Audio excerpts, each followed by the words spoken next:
યુદ્ધની પરિસ્થિતિના કારણે કોમર્શિયલ ગેસ છે તે બંધ થયા છે. તેના કારણે રેસ્ટોરન્ટ અને હોટલને સૌથી મોટી અસર થઈ છે. પોરબંદરમાં પણ લગભગ તેની અસર જોવા મળી રહી છે અને હોટલ રેસ્ટોરન્ટ ગમે તે સ્થિતિમાં બંધ થાય તેવી સ્થિતિ છે. આપણી સાથે પોરબંદરના જાણીતા કંસાર રેસ્ટોરન્ટ છે, તેમના માલિક છે, તેમની સાથે જ વાત કરીએ.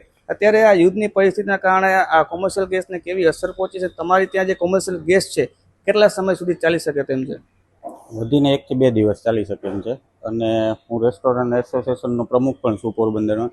લગભગ મને 10 થી 15 રેસ્ટોરન્ટવાળાના ફોન આવ્યા છે અને 2-3 રેસ્ટોરન્ટ તો અત્યારે બંધ થઈ ચૂક્યા છે, કારણ કે અત્યારે સિલિન્ડર જ નથી મળતા. અને હવે જો 1-2 દિવસની અંદર સિલિન્ડર નહીં મળે તો આ લગભગ ઓછાના 15 થી 20 રેસ્ટોરન્ટ બંધ થઈ શકે એવી પરિસ્થિતિ છે.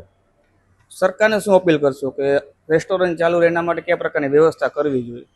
ખાલી મિનિમમ જેટલી જરૂરિયાત છે એટલી રિક્વાયરમેન્ટ પણ પૂરી થઈ જાય તો વધારે સારું. એટલે એના માટે સરકારે કંઈક પણ વ્યવસ્થા કરી અને દરેક રેસ્ટોરન્ટમાં બાટલામાં પહોંચી શકે સિલિન્ડર એવી વ્યવસ્થા કરવી જોઈએ.